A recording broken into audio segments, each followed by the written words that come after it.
Hello guys, Danny here at ParTay back with you again. Okay, so I did the fourth layer. I haven't put a top diffusion coat on it yet.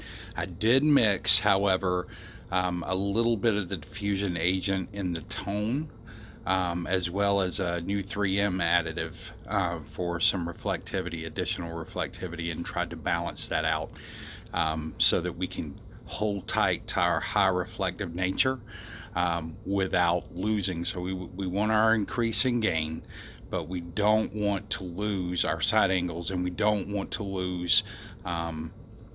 We don't want it to spot, right? So we got to keep it balanced. So I just to do a display real quick. I've got the panel back in the same place. Projector 2500 lumen 720 projector. About 1700 ANSI.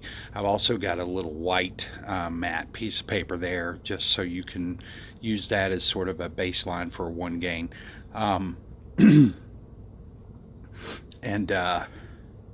trying to think if there's any other information that I should give you that is contextual.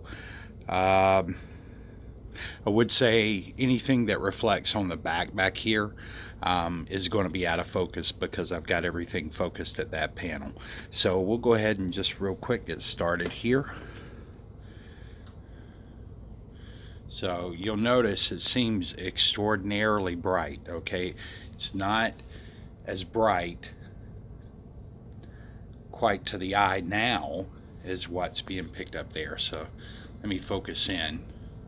And I think because of it trying to focus in on the brightness of the screen. So there you go. So that shows you, and this is white trim over here as well. You can see the gain compared to the paper.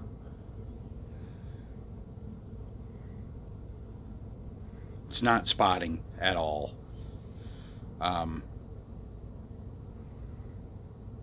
Really bright, really reflective. Like I mentioned earlier, I'll put a like a one time pass or a half time pass diffusion coat on the top. Just to help out with a little bit of the side angle, because as I push the gain, what it wants to do is it wants to narrow your viewing angle, and then I can pull that back out with my diffusion coating. So I'm really pleased with where it's going so far. I'm going to show you one other thing. Hold on just a second. Okay, so where I have that lamp, excuse me, it's an 800 lumen bulb, and I put it right there. I hate to put it right in front of the screen, but I did that because that's the only way I could get the lux on the screen, in at least this portion of the screen, the half portion of the screen, up to 300. Actually, right there, it pushes somewhere close to 400. So you can see even at 400 lux hitting the screen that the image is holding fairly well, and it's not going to be that many lux. And it's not going to be that close to the screen. And so right there in the center where that's hitting is going to be a lot more than 400. It's going to be somewhere about 450, 460. So now I could cure a lot of that with the diffusion coat, but this is no diffusion coat, and it still holds the image extraordinarily well. And that's what I have to battle against. Okay, in the room that we're trying to get this to work in is not someone's home. It's not someone's living room. It's not a basement or a garage. I mean, this is a highly lit, multi-purpose gym with huge LED lighting that pushes in the ballpark of about 50-foot candles. And there's numerous ones of them.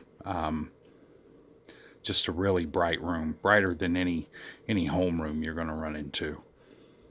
Still not as bright as what I thought it was going to be, but it is very bright. I'm going to pull over here real quick just so you can see how close that bulb is to the screen.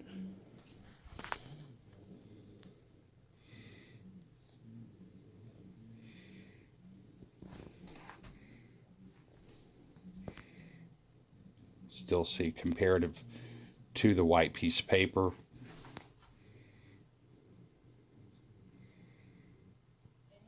And if I turn the light out, just to pull us back to where we are. So there's the white piece of paper again.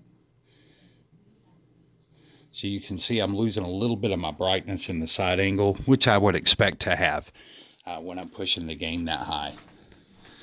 As soon as I get back over in here, I'm back on top of it again. So it's narrowed me down to about a, I don't know, 120 degree viewing angle. So when I do my diffusion, I'm going to do a widespread diffusion coating on it that will actually roll that outwards. And then I'm going to be able to come back in behind it and rectify the situation with just diffusion. But I think this is going to be our ticket. So hopefully this kind of stuff you guys find it useful, interesting. So if you do, leave me comments. I'll continue to share more information and show you some of the real life install type situations that we have to face. Because really, at the end of the day, I do this channel not for sales. I've told that to many of my customers. It's not so much for sales. This is a personal thing for me. I enjoy it. So hopefully you guys do too. Thank you for tuning in. And if you have any questions, as always, feel free to reach out to me. I'll be glad to answer anything we can. Thank you, guys. Bye.